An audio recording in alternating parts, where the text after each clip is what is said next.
Hello, Harley Davidson racing fans.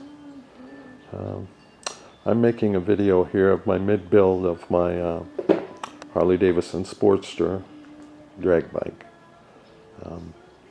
This bike, I'm building it to attempt to race in the AMRA Hot Street class, which is a altered street class. This build is going to be a 1250 build. The class right now, the 1250, Charlie Douglas has the record of 135 miles an hour at 9.5 seconds ET in the quarter mile. So things really have to fly for a 76 cubic inch. It's going to be the 1250 ends up to be a 76 cubic inch. I bought this bike. It's a 1995 last fall. It was 2016. It's the spring of 2017 now. I got it for cheap, fairly cheap. Had some engine problems.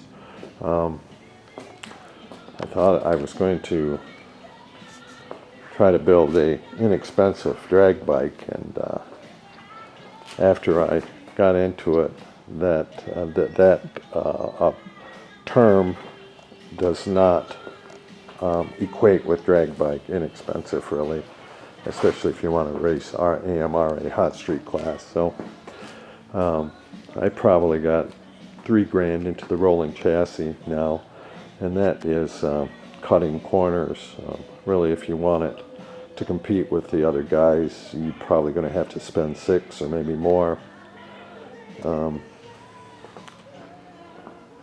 If you want ceramic bearings and all the things that they're doing. But let me start out by showing you the swing arm. I've got a couple other videos that you got it powder coated and got it back on the bike now. It's 10 over. I had to use 3 swing arms in order to build it.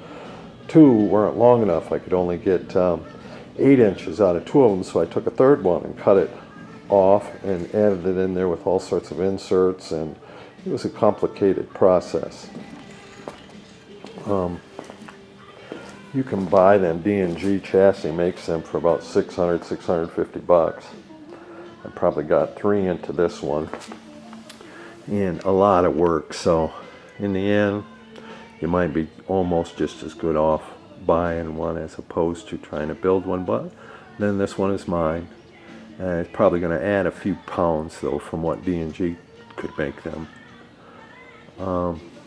Harley's kind of beefed up.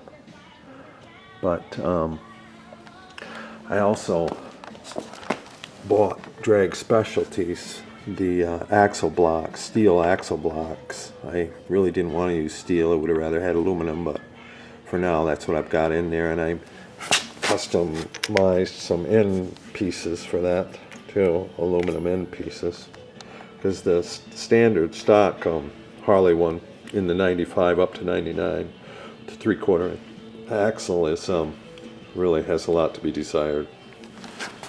The shock mounts, I made those, handmade them, put them 6 inches from where they used to be here, so they have 4-inch more of a tilt angle.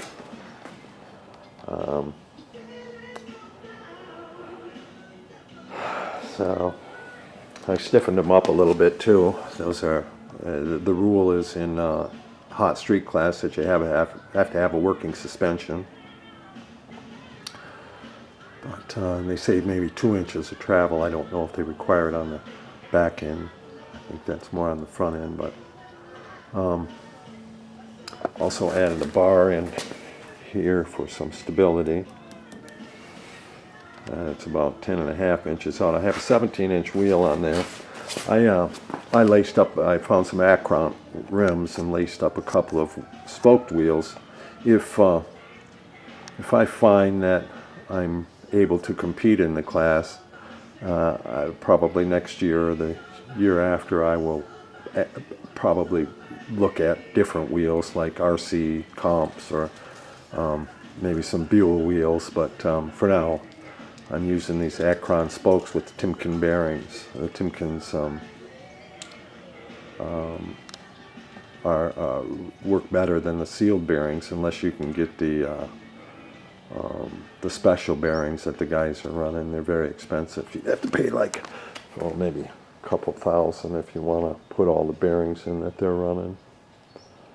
The ceramic bearings. Front end's a standard Harley front end, but I put 2-inch shorter, 2-inch shorter tubes in it, and then I customized the springs. So in the end, it's going to have about 2.5-inch travel here, short travel. So I dropped it about 4 inches.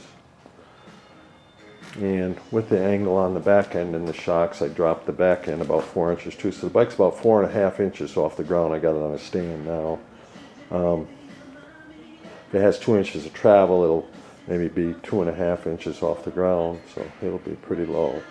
That's a 19 Acron rim on the front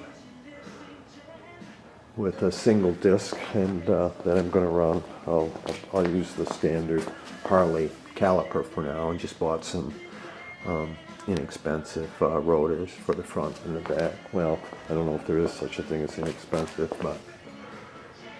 And I had to put, because of the shock and the way this whole thing, I had to put a hanger on the back.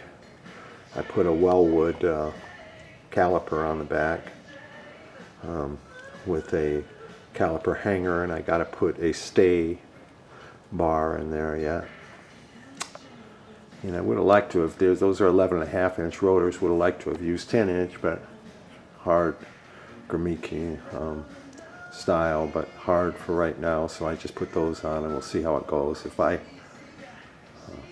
as I say, if I think I can compete, if I can get it down into the low 10s, or into the, mid to low 10s, then I'll only have like a second to go to catch up to the guys, and I might start spending the extra money on it for the wheels and to do other things to lighten it up, like the 10-inch rotors and Gramiki calipers.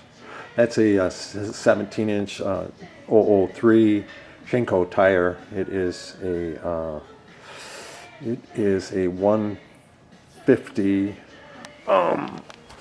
150 60 17. You have to have a street tread on that for that class.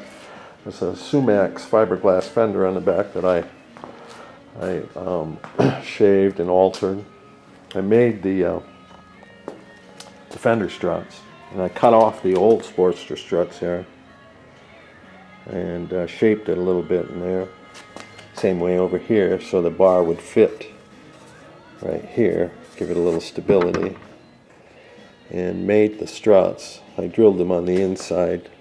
You can see it a little bit here. You can't see it from the outside, but they're drilled. I'll lighten them up a little bit. I used a dish sprocket because that swing arm you only have about 8.5 inches, but the disc sprocket between the swing arms, so you don't have a lot of room. That tire, that Shinko 150, is about close to 6 inches, 5 3/4 wide, so you don't have much room on the sides to get the chain in and the caliper and all. So, I used a dished sprocket that I turned inside out. I'm going to do the same with the transmission sprocket. Those are progressive 13.5-inch shocks. I made them, I wanted to use them a little longer so I could get them back on the swing arm as far as I can to give it a little stability. Special seat I had made. I put special bracing in it here to help me not slide off coming out of the bag, coming out of the hole. This came with a 3.2 gallon tank. That's a 2.2. I bought a couple 2.2 gallon tanks. I'm going to run the smaller tank. Of course, if I feel like I'm having any success in the class, I'll probably switch over. Then you can use a fiberglass shell and put a small aluminum tank on it eventually. But and then the motor, the bottom end, I have it out at Dark Horse in Wisconsin. They're putting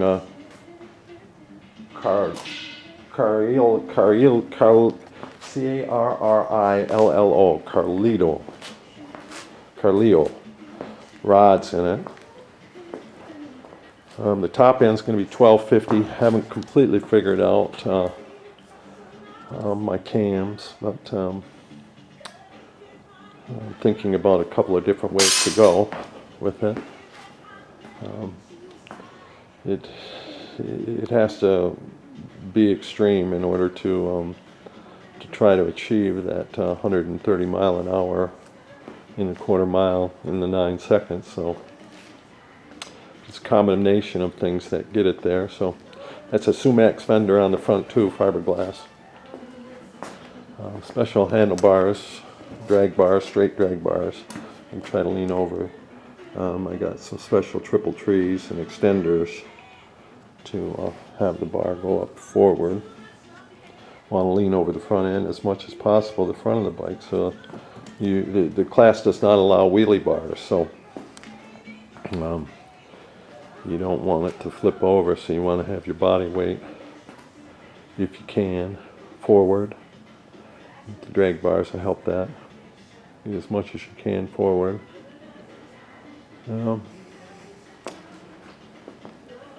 Let's see, I got the Timken bearings in these wheels. I use the older 99 and before, so that's the Timkens. They roll better. But the fast guys are using ceramic bearing, the new sealed ceramic bearings, but they're about 350 per wheel. You also use some other places in the motor. Can end up to be maybe $1,500 or so to put those in, but if I find that I'm achieving some success, I may consider that at a later date. Has to have working lights on it, so I'm going to put a tail light on it and have the headlight working. It doesn't have to have a charging system, so I'll have to make a decision on whether or not I want to run the stator or the charging system. So I think that's about it for now.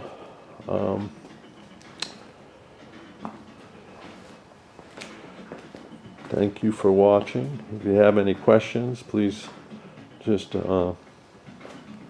leave a comment in my comment section. I try to get back and answer all the comments if reasonable. And I really appreciate you watching. I'll keep you posted. I'll certainly do another video or two on this bike after I get it built, and then hopefully I'll have some track videos. I have a helmet cam, and I'm hoping to make more videos. So appreciate you watching. Thanks a lot. Take care.